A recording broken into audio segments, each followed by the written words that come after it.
Sansa Stark stood upon the battlements of Winterfell, the frosty wind nipping at her cheeks as she gazed beyond the northern horizon. A hush had fallen across the courtyard below. The bustle of servants and men-at-arms had quieted into the shifting hush of steel and fabric. She pulled her cloak tightly around her slender shoulders, no longer the child who had once dreamed of southern courts and gallant knights. The Sansa who stood here now was older, tempered by loss, betrayal, and an emerging sense of duty. Duty to her family, to the North, and to the legacy of House Stark. In her mind's eye, she could see them all.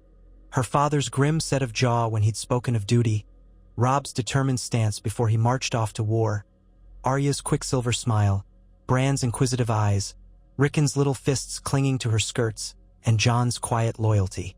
All scattered to the winds of a world that had come to devour them. It was that memory, of them, of home, of the bitter knowledge of how quickly everything could be snatched away, that formed the steel in her spine. She had been taught from a young age that duty and honor were not mere words but bedrock upon which the North rested. Yet she had also learned, through bruises on her heart and soul, how that bedrock could crack beneath the heel of treachery. The Boltons had turned on the Starks. Roose Bolton's cold-blooded cunning had brought down her brother Robb at the Twins, and Ramsay's sadism had nearly destroyed her in the darkest halls of Winterfell. She would not allow House Bolton to remain a blight on the land her family had protected for centuries. She would not abide them even a moment longer than necessary. As she stood on the walls, the plan she had cultivated for many fortnights began to crystallize. She would cast down the flayed man's banner, removing the presence of House Bolton from the North forever. The Dreadfort, that ancient fortress of the Boltons, would be taken.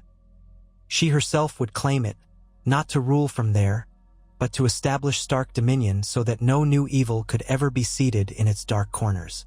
For as long as it stood unclaimed, the seat of House Bolton remained a symbol, one she intended to seize and redefine for the good of the North. She turned from the ramparts, descending into Winterfell's courtyard where men awaited her instructions. There were loyal bannermen to House Stark here now. Not as many as Robb Stark had commanded in the days of the Young Wolf's campaign, but enough. The Karstarks were fractured, but some still maintained a grudging respect for House Stark. The Glovers, wounded by the war, recognized the rightful liege. The Manderleys, ever formidable with their port city of White Harbor, had begun to rally again under the Wolf banner. Their presence here was a testament that there were those who still believed in the Stark name, who believed in her, Sansa, once a timid girl, now poised to protect the North as fiercely as any man. The men of these houses had come to hear her speak. Some watched her with careful respect, others with a slight skepticism. After all, she was young, a woman, and this was the North where lords and patriarchs led. Yet one by one, these men, some old, some young, some battle-hardened, had seen enough of the world to sense that Sansa Stark was not to be taken lightly. Not after all she had endured. Not after they had seen how cunningly she had managed to arrange alliances and retake Winterfell from the Boltons. She led them into the great hall, where the warmth of the hearth glowed upon stone walls. She stood at the high table and looked out over them. Ser Roderick's daughter Beth Castle was there, along with Lady Barbary Dustin, older now and perhaps regretful of some of her choices, but still capable of commanding men loyal to her. Representatives of House Manderley sat near the front. Off to the side, Mira Reed had arrived from the Neck, silent and watchful, half a rumor, half a forest spirit. Even a few of the clans from the mountains near the Vale had come, brought by stories of the growing power at Winterfell. Sansa addressed them quietly at first, letting the hush settle. She had learned from Cersei Lannister's courtly lessons that it was often more effective to make people listen by speaking softly rather than shouting. She spoke of betrayal, of the devastation wrought by the Boltons, of their flaying traditions that haunted the darkest chapters of Northern history. She reminded them that it was a Bolton who had thrust a knife into Robb Stark's heart. She reminded them that when Winterfell had been seized, it was the Boltons who cast out the old ways of hospitality, burned and tortured innocents, and nearly put an end to the Stark line. And then she told them of her plan. Not a request, but a statement of intent. "We ride for the Dreadfort when the snow's thin," she said, her voice echoing in that vast hall.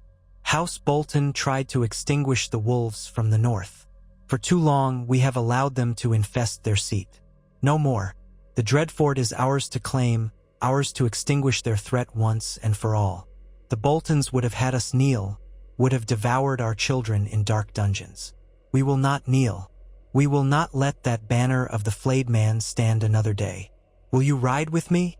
Her question rang out with a fervor that set men on edge, and they found themselves nodding almost involuntarily.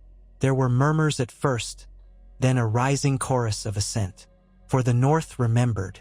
The North never forgot, and the North had known betrayal as intimately as the bitter cold.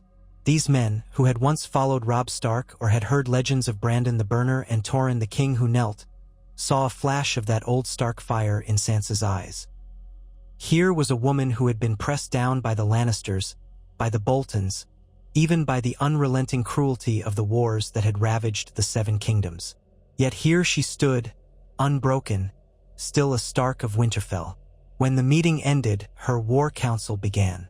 The final details of supply lines, scouting missions, negotiation with neighboring houses, these were hammered out with a thoroughness that would have made her father proud. She assigned tasks with careful deliberation, balancing alliances. Glover men would provide scouts in the thick forests leading to the Dreadfort. Manderleys would stand by with provisions along the White Knife. The Umbers, fractured after the death of Greatjon, were still uncertain, but some had sworn anew to the Starks. Their knowledge of the harsher roads in the north might prove invaluable should the main roads be compromised. The plan was bold. Some questioned the necessity of bringing so many bannermen to the seat of a house that many assumed would never rise again. Roose Bolton was dead, Ramsay Bolton was dead, the rest of that line presumably scattered or fallen. But as Sansa reminded them, a seat unclaimed was a seat waiting to be taken. If any bastard or distant cousin of the Boltons rallied enough followers, the Dreadfort could once again become a plague upon the north. No, it had to be taken, and the banners of House Bolton removed for all time. The following weeks saw fresh snowmelt turning the roads to slush. Winter was beginning to wane, giving way to that uncertain early thaw. Riders took messages to the various northern outposts. Slowly, the host began to gather in Winterfell's courtyard. Men on sturdy northern mounts, women who would see to the wounded old soldiers who'd fought with Ned Stark against the Ironborn, young squires trembling with both dread and excitement. The clang of armor rang out day and night as blacksmiths hammered, fletchers bound arrows, and seamstresses mended cloaks. Sansa had not remained idle. She walked among the men, thanking them, offering quiet encouragement, letting them see her face. Sometimes she would catch their stares. Some still pitied her for what they knew or suspected she had endured under the Boltons. Others simply admired the resilience she embodied. She neither encouraged nor denied their speculation. Instead, she wore her history like a mantle, letting it speak for her strength. One evening, as the sun dipped below the walls of Winterfell, she found herself alone in the Godswood. Red leaves rustled softly overhead. The heart tree's ancient face watched in silence, its eyes seeming to weep red sap tears for all that had passed. She knelt before it, the snow soaking into her cloak. She could feel her breath in the twilight air. With her hands pressed together, she whispered prayers to the old gods, to watch over her, to guide her, to lend her the fortitude of her ancestors. She did not expect an answer, but she found comfort in the familiar hush that surrounded her in the presence of those ancient eyes. On the eve of the march, Mira Reed approached her in the library, where Sansa was poring over old maps of the region around the Dreadfort. Mira, lithe and quiet, moved like a wind passing through tall grass. She had her spear strapped to her back, a net dangling from her belt. Though diminutive, her presence was that of a seasoned scout. "You seem determined, Lady Sansa," she said softly, setting down a flickering candle on the edge of the table. Her eyes flicked to the parchment Sansa studied. "Have you found anything of note in these old accounts?" Sansa looked up, exhaustion touching the corners of her eyes. "Only rumors of old passages, hidden gates. The Dreadfort has existed for so long that half of what's recorded is conflicting or incomplete. but I'll use every advantage we can find." Mira nodded. "I'll scout ahead. My brother spoke of hidden ways through the neck and beyond. We Reeds know how to tread lightly. When we near the Dreadfort, I'll see what's true of these rumors." Sansa rose from her chair. "I'd be grateful, Mira, but be careful. Even if there's no Bolton left, the land might bristle with outlaws, or men waiting to claim the seat for themselves." Mira's lips curved into a faint smile. "I've danced with worse than outlaws. I'll be careful." She paused, and her voice grew gentler. "We've all lost something at the hands of House Bolton, each in our own way. I'll do my part to end them." Sansa nodded, her gaze firm. "Together, then." That night, word spread that in the morning the host would depart. Torches glimmered along the walls of Winterfell. The gates were patrolled more heavily than usual. The stable hands made sure every horse was fed and groomed. Farmers from the outlying areas had arrived to sell provisions. Wagons piled high with salted fish and barrels of fresh water. The sense of anticipation coursed through the fortress, pricking everyone's nerves and fueling whispered conversations in the corridors. At dawn's pale light, a large procession formed in the courtyard. Sansa emerged in her armor. Custom-fitted leather dyed a grayish blue, the direwolf sigil worked into the breast in subtle silver thread. She wore a thick winter cloak trimmed with white fur. Her auburn hair was braided down her back, as was the custom for northern women going to war. She looked out over the gathering of men and women. They bowed their heads in respect. She mounted a sleek mare, the color of chestnut, and raised a hand for silence. "We march for our justice," she said, her voice echoing off the walls. "For Robb Stark, king in the north, betrayed at the Twins.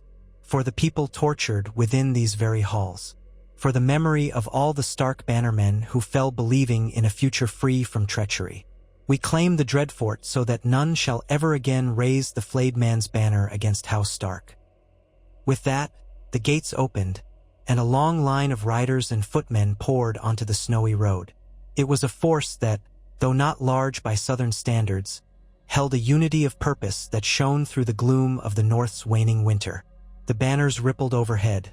The direwolf of Stark, the merman of Manderley, the sunburst of Glover, and several lesser houses with their symbols.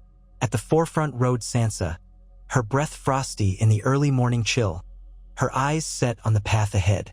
The journey to the Dreadfort took them east. They traversed old roads that twisted through gnarled forests and rolling hills, peppered with patches of meltwater. Scouts rode ahead in pairs, scanning for any signs of ambush.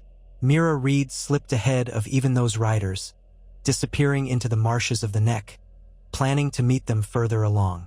She left only fleeting messages carved into tree bark or discreetly placed markers, letting them know she was watching.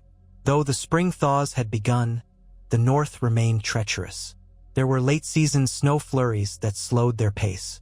The men set camp in ringed formations, placing sentries throughout the night.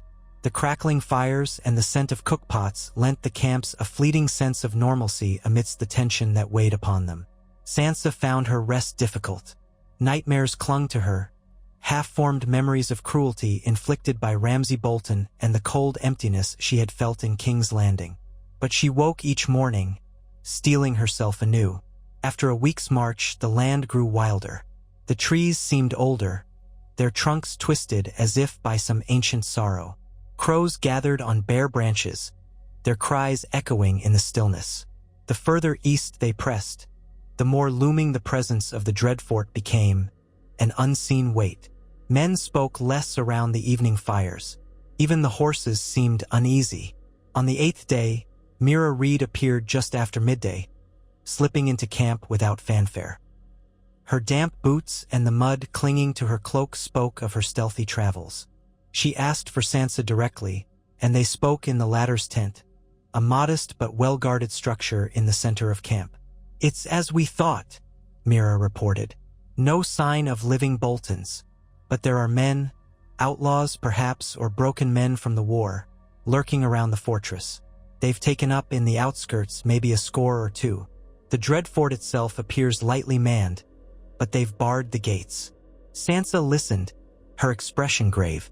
How many inside the walls? Mira shook her head. Hard to say. Maybe a handful. I couldn't see any banners. They're living off scraps, from what I can tell. No discipline, no real leadership. But that could make them more dangerous in a way. A cornered beast fights fiercely. Sansa drummed her fingers on the small wooden table. And the fortress? The gates, the walls? How do they look? Cracked in places, but the Dreadfort was built to endure. We should expect it to hold up under siege if they have enough resources inside. The easiest way might be to flush them out or find one of the hidden entrances I've read about in old tales. Some speak of underground passages. But it's risky. If they know these passages better than we do, we could be walking into a trap. Sansa pressed her lips together, contemplating the options. We'll give them a chance to surrender. I do not wish needless bloodshed. But if they don't yield, we'll take it by force. This ends now. In the hours that followed, the War Council gathered in Sansa's tent. They pored over sketches of the Dreadfort that had been painstakingly compiled from memory and older texts. Ser Byam Manderly, a grizzled knight of House Manderly, advocated for simply starving them out. But that could take weeks, even months, and Sansa did not want to risk losing momentum or seeing her forces suffer in the field. Lady Barbary Dustin, her face lined with age and regret, suggested a direct assault on the gates with rams. Others worried about traps. In the end, Sansa concluded that a blend of caution and decisiveness was required. They would attempt a parley, then, if needed, mount a swift assault to overwhelm the defenders before they could reorganize. They broke camp the following morning, a sense of finality in the crisp air. The land continued to roll under the hooves of their horses, the horizon broken by irregular ridges. Late in the afternoon, the Dreadfort came into view, perched on a rocky rise that gave it a natural defensive advantage. Its walls were pallid gray, pitted by centuries of wind and cold. Two tall, round towers flanked the gatehouse, and the banners that once bore the flayed man were nowhere to be seen. The absence was eerie. It felt as though the fortress itself was waiting. They made camp within sight of the fortress walls, out of bow range but close enough to send a delegation under a white flag. Sansa called for parchment and quill. She penned a short message, demanding the surrender of all who held the Dreadfort. In her note, she declared herself Sansa Stark, Lady of Winterfell, rightful liege of the North, and that any who bent the knee would be granted mercy. Any who resisted would face the full wrath of the assembled northern houses. It was near dusk when the envoy returned. The men she had sent to deliver the letter brought back a single arrow, fired from the walls in reply. No written response, no words, just a black-fletched arrow that had quivered in the ground at their feet. The meaning was clear. The outlaws would not yield easily. Sansa felt a chill run through her that had nothing to do with the northern climate. That night, she walked the perimeter of the camp. Torches cast flickering shadows on the ground. Men huddled under blankets, speaking softly of the battle to come. She felt the weight of each life on her shoulders. If she ordered the attack, there would be blood. Some of these men, maybe many, would not see another dawn. She had to be certain this was the only path. Yet every time she questioned herself, she remembered how the Boltons had tormented the North, remembered how Ramsay's cruelty had scarred both her body and her soul, and she remembered Robb. No, the Dreadfort could not be allowed to stand as it was, a nest of vipers waiting for the next would-be Bolton or bandit to slither in. At first light, a horn blast roused the camp. Soldiers donned armor, swords were strapped on, and men broke their fast on hard bread and salted pork. The plan was simple and direct. Archers would move to high ground, covering the gatehouse. Several groups with battering rams and ladders would assault the walls. Meanwhile, a smaller contingent led by Mira Reed and a few of the more agile fighters would circle around to search for any possible hidden postern gate or weak spot. The moment the defenders were distracted, if Mira's group found a way inside, they would force the gates from within, hoping to catch the outlaws in a pincer attack. When all was ready, the horns sounded again. The northern host advanced. Sansa remained mounted at a slight distance, guarded by a contingent of trusted men who had once served as loyal retainers to House Stark. She was no experienced battlefield commander, but she knew the importance of being seen and leading through presence. Her heart thundered in her chest. Flashes of memory threatened to overcome her. Blackwater Bay, Joffrey's cruelty, the chaos of the Battle of Winterfell. But she forced herself to remain calm, remembering her father's words about courage being found in doing one's duty despite fear. Arrows began to fly from both sides. The defenders on the walls, ragged men with rusted helmets and mismatched armor, loosed a ragged volley. Northern archers, better disciplined, responded in kind. Sansa heard the twang of bowstrings, the faint hiss of arrows slicing through the air. Men shouted, some cried out in pain. The battering ram teams advanced under makeshift mantlets, large wooden shields that protected them from direct arrow fire.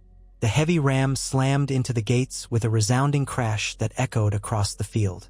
Yet the gates did not yield easily, not on the first strike nor the second. The Dreadfort's main gates were thick and iron-banded, designed to hold back armies. Meanwhile, Mira Reed's contingent slipped around the fortress's rear, skulking through the rocky crags that buttressed the outer walls. Sansa's eyes swept the battlefield, noting the line of ladders going up along the fortress walls, men climbing, struggling to find footing while defenders tried to push them back or hack at them from above. One ladder tumbled away, taking its climbers with it. She felt a stab of fear, but also a grim determination. The Dreadfort would yield, or it would be ground to dust beneath the fury of the north. Suddenly, a shout went up from the far side. Sansa spurred her horse, riding closer to see what had happened. Through the swirling chaos, she spotted the iron gates shudder. For a moment they remained barred. Then, with a groan of metal, they began to swing inward.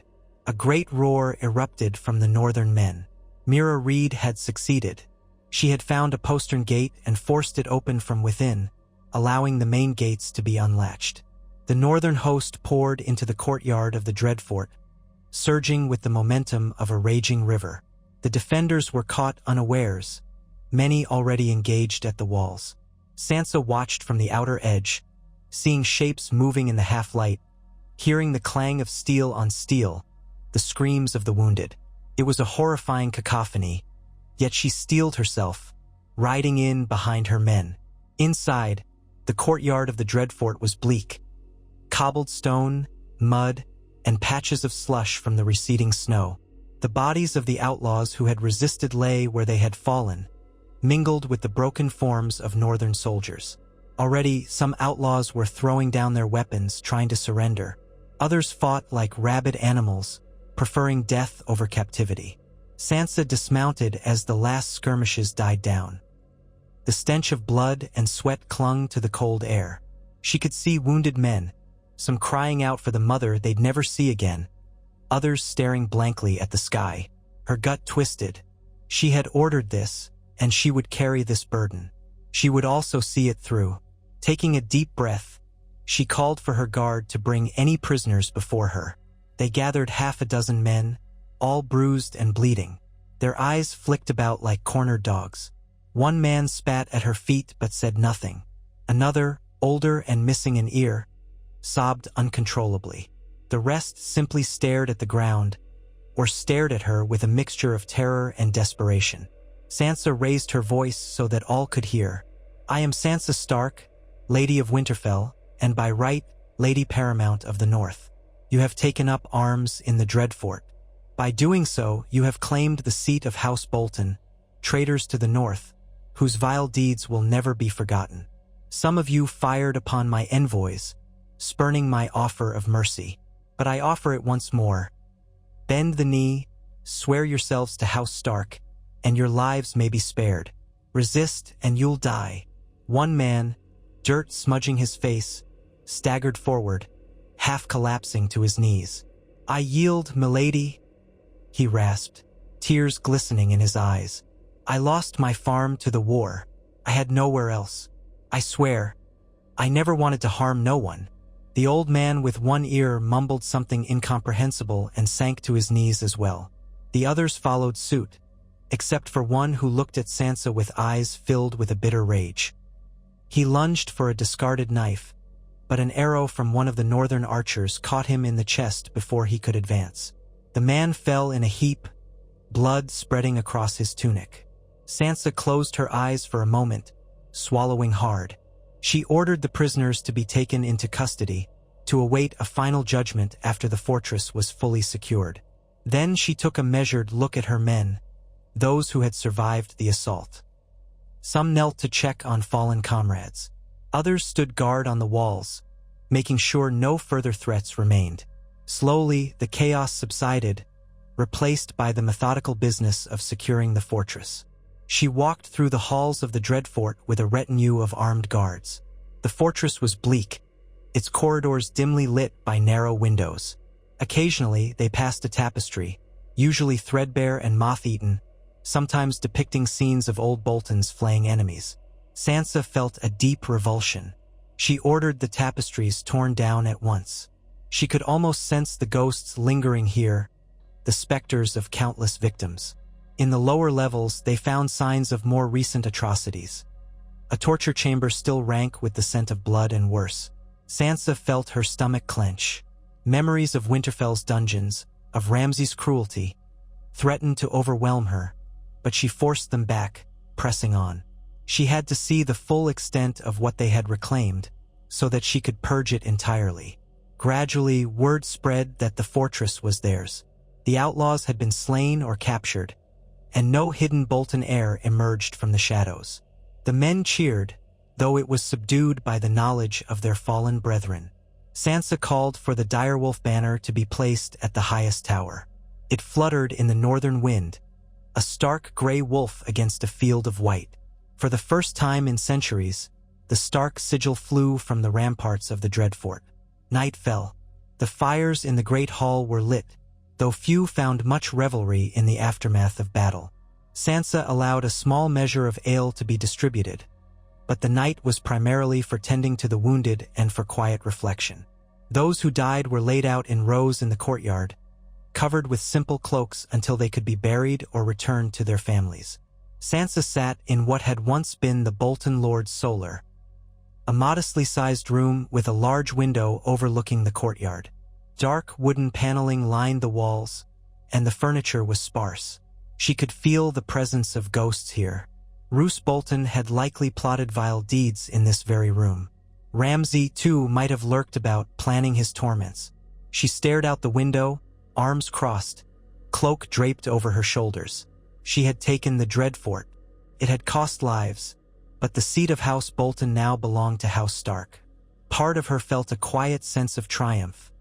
Part of her felt hollow. Would this truly close the wounds left by the Boltons?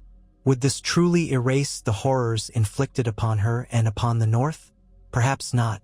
But it was a start, a symbolic act that proclaimed the Starks had prevailed, that no matter what vile seeds had been planted, they would not take root again. A knock on the door pulled her from her reverie. Ser Byam Manderly entered, bowing. His face was grave. "Lady Sansa, we've contained all the outlaws. We've also found some prisoners, a few poor souls who were chained in the lower cells. They're alive barely. They say they were taken by these outlaws, forced to work or starve or worse. What would you have us do with them?" Sansa's eyes glistened with sympathy. "Bring them here, give them food, water, and any medical care they need. We'll hear their stories, see if they have homes to return to. If not, we'll find a place for them." Ser Byam nodded. "And the outlaws?" Her expression hardened. "Lock them away for now. I'll hold a court in the morning to determine their fates." When Ser Byam left, she closed her eyes, exhaustion settling upon her. She felt older than her years, weighed down by the choices she had to make. Yet she squared her shoulders, reminding herself that a leader's duty was never easy. She was a Stark of Winterfell. She would see it done. Morning brought pale sunlight filtering through the high windows. The courtyard was a place of mourning and resolution. Pyres had been erected for some, while others waited to be carried back to their families. Sansa, wanting to show respect, stood with the men as the fires were lit. The crackling flames consumed the bodies of both allies and enemies alike. The smoke rose into the sky in twisting plumes, carrying with it the hopes and sorrows of the living. After, she held court in the Dreadfort's great hall. It was a grim setting, with stone walls that seemed to drink in the torchlight. The banners of the flayed man had all been pulled down, replaced by the dire wolf of Stark. She sat at a rough-hewn chair that had once served as the seat of the Boltons, her chin held high as she listened to testimonies and passed judgment. The outlaws were brought forth in chains, escorted by guards. Some pleaded for mercy, citing hunger, desperation, the chaos of war. Others said nothing. Sansa observed them carefully. She remembered what her father had taught her about justice, that it should be both fair and tempered by understanding. But she also remembered that House Bolton had risen from similar seeds of cruelty unchecked. She questioned them personally, gleaning who among them was truly an outlaw by choice, reveling in cruelty, and who had been forced or coerced. Their stories were varied, some tragic, some disturbingly callous. By the end of the day, she ordered several to be executed. Those who had openly participated in torture, who had refused any chance of reform, or who had proven themselves threats to the people of the North. Others were sentenced to serve in watch posts or labor for the good of the region, closely monitored. A few, particularly the older man with one ear and the young farmer who had surrendered, were allowed to pledge themselves to House Stark. They would remain under supervision, but at least they had a chance to atone. The next matter was what to do with the Dreadfort itself. Many of her bannermen argued that it should be razed to the ground, that no monument to the flayed man should remain. Others claimed the fortress was too strategically important to destroy, that the North needed every stronghold it could hold. Some said a Stark garrison should occupy it and keep watch over the lands. Sansa listened to them all, deliberating. In her private moments, she visited the darkest corners of the castle. The dungeons, the towers, the halls lined with flayed man iconography. She felt revulsion and a compelling desire to burn it all. Yet, as she studied the fortress's position on the map, she realized that the Dreadfort's location, near the White Knife and along certain trade routes, was indeed valuable. Perhaps it could serve the North in a way it never had before, not as a seat of cruelty but as a bastion of protection. After careful thought, she called her bannermen together in the courtyard. The wind whipped at her hair as she stood before them. Her voice carried with the clarity of a woman who knew her own mind. For centuries, the Dreadfort has been a symbol of terror, home to House Bolton's cruelty. It has stood for flaying and betrayal. I say we end that legacy and transform it. The fortress shall remain, but under the authority of House Stark. I will appoint a castellan who shall uphold the laws of the North. There will be no flayed man banners, only the dire wolf. We will restore these halls with new purpose, so that those who pass by will know that the North endures and that House Stark stands against tyranny. She looked around at the assembled faces, gauging their reactions. Most seemed to accept her decision.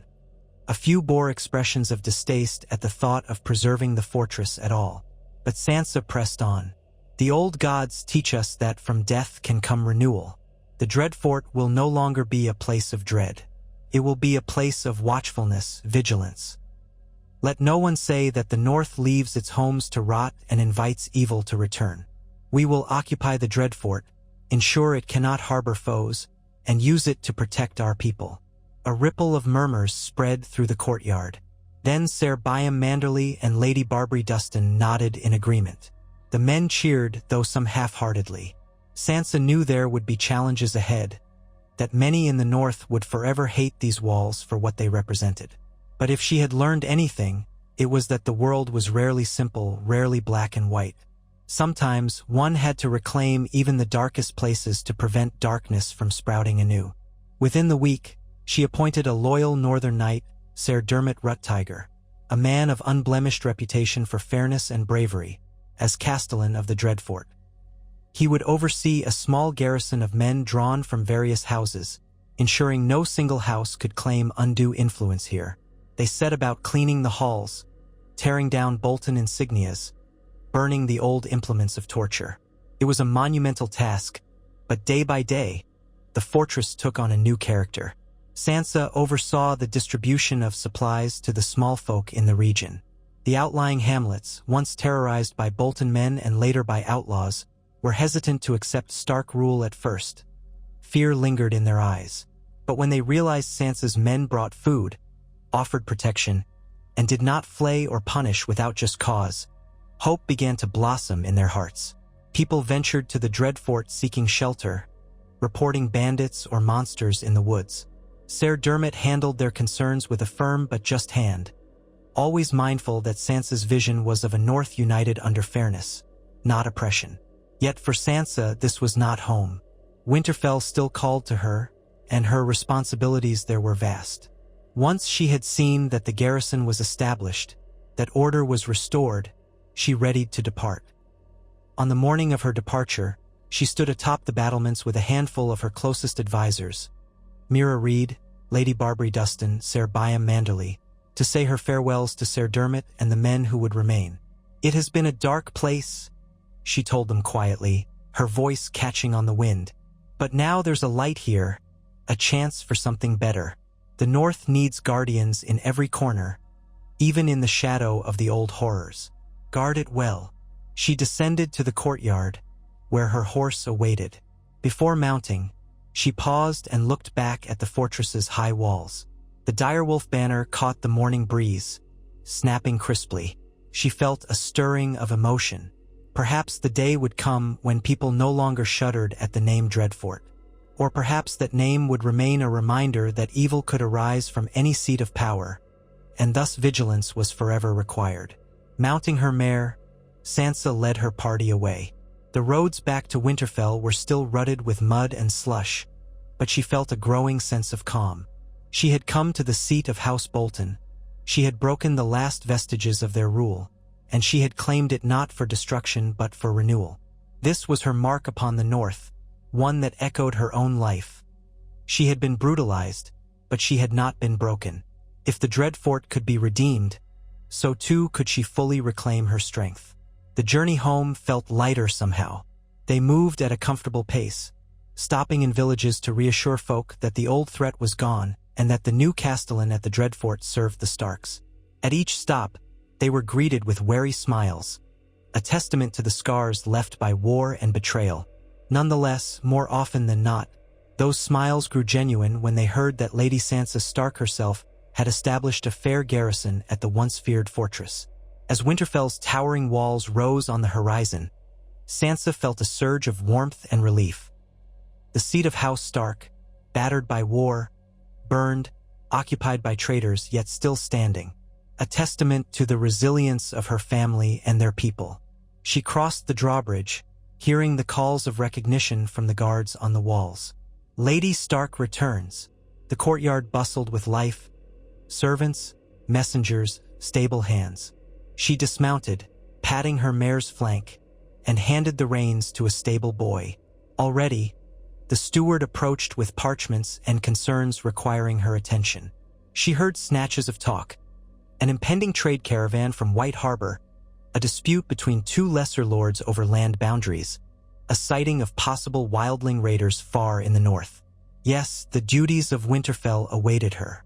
Yet as she moved through the familiar corridors, she paused by a window that overlooked the training yard.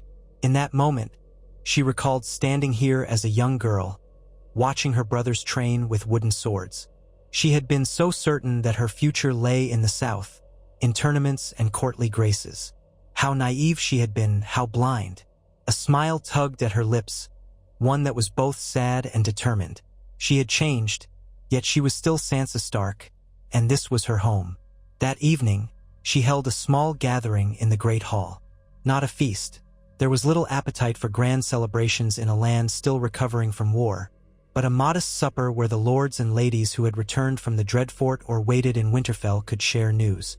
Lanterns glowed upon the long tables. The smell of fresh bread and hot soup filled the hall. People spoke in low tones, relief mingling with caution. The memory of battle was fresh, but so was the hope for a more stable north. Sansa rose from her seat at the high table to address them.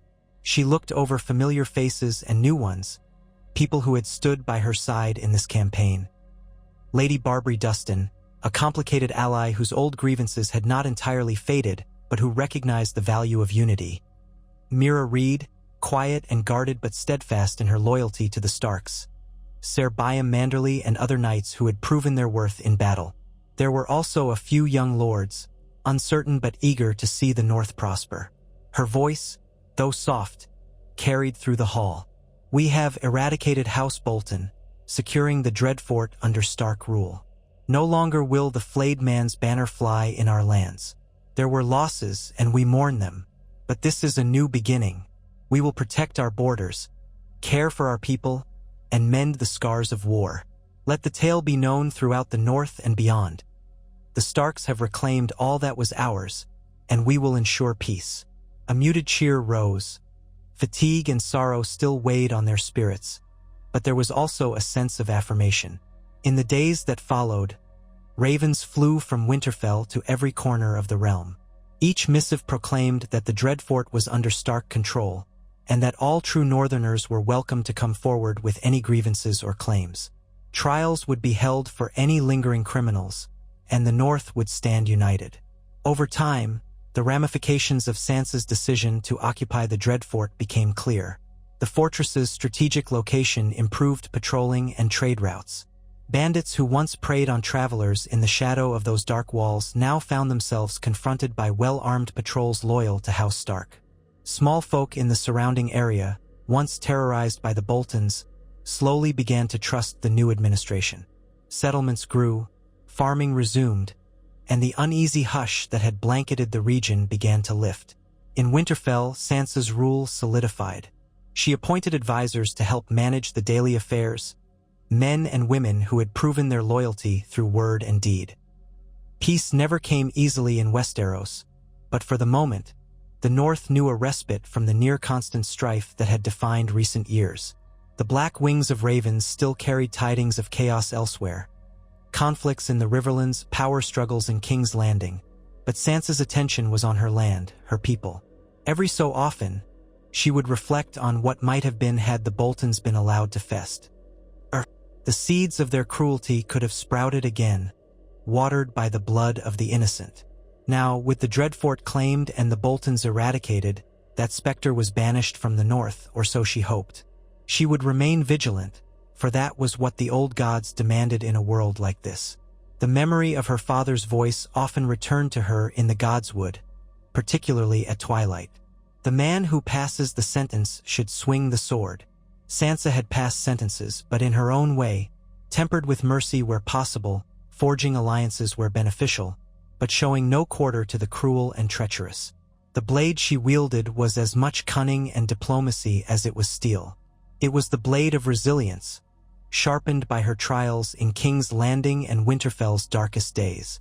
And what of the ghost of Ramsay Bolton, the monster who had scarred her soul? From time to time, she thought of him in that wretched courtyard. His icy eyes watching her with malevolent glee chilled her, yet each time she reminded herself that he was gone, that House Bolton was undone. She had risen from that darkness and, in a sense, triumphed over it. The transformation of the Dreadfort into a place of northern protection was the final act of exorcising that demon from her life. Soon, a small retinue from King's Landing arrived, carrying official communications. Word had spread beyond the neck that Sansa Stark, Lady of Winterfell, had eradicated House Bolton and taken their stronghold. The newly minted Lannister or Baratheon or Targaryen seat in the capital, whichever version of the shifting monarchy reigned at the time, saw the move as a consolidation of power. They wanted reassurances that the North was not amassing armies for a new rebellion. Sansa treated them cordially but coolly. The North remembered how little help had come from the South in its hours of greatest need. She made it clear that the North was minding its own affairs, not seeking further conflict. If the Iron Throne wanted peace with the North, it would be on respectful terms. As the seasons cycled, the snows receded entirely, replaced by a brisk northern spring. The stables filled with new foals, and the glass gardens of Winterfell began to yield fresh herbs and vegetables. Sansa found moments of warmth in these simple joys. Children laughing in the courtyard, the smell of bread baking in the kitchens, the sight of a new garden patch being tended by dedicated hands. She still bore the ghosts of her past, but they felt more distant now, overshadowed by the future she was steadily building. That future included alliances. She quietly arranged possible marriage pacts for younger lords and ladies of the north. She opened lines of trade with the Vale through her cousin Robin Arryn, and with the Riverlands under the stewardship of whomever held Riverrun at the time. These bonds wove a tapestry of mutual benefit, making it less likely that enemies could isolate the north or sow discord as they once had. From time to time, Sansa would visit the Dreadfort, ensuring that her castellan maintained a fair rule. Each journey there felt slightly easier, as if the fortress itself was softening in her mind, losing its association with horror. The corridors she had once feared to tread were now patrolled by men loyal to the Starks.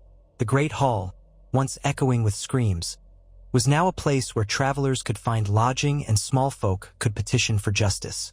Though the walls remained as austere as ever, the atmosphere had changed. Gradually, the name the Dreadfort became less a fearful utterance and more a grudging piece of northern history. The villagers sometimes called it the Grey Fort now in reference to the direwolf banners. It was a change Sansa smiled at when she first overheard it, because it signaled that the people were ready to move on. She did not insist on an official renaming, content to let time and common usage shape the fortress's identity. In this way, Sansa Stark's plan came to fruition. By claiming the Dreadfort and eradicating the Bolton threat early, she prevented countless future tragedies. She secured the North under the Stark name and ushered in a period of cautious peace. There were still hardships, still memories that stung, but the knowledge that House Bolton could never again rise from their dreaded seat offered solace to the North. It was a victory born of sorrow and necessity, but a victory nonetheless. In the quiet hours of the night, when the towers of Winterfell cast long shadows across the courtyard, Sansa would sometimes slip into the Godswood. Kneeling before the Heart Tree, she would think of her mother, her father, and all her lost siblings. She did not presume to speak for them, but she felt them in the silence.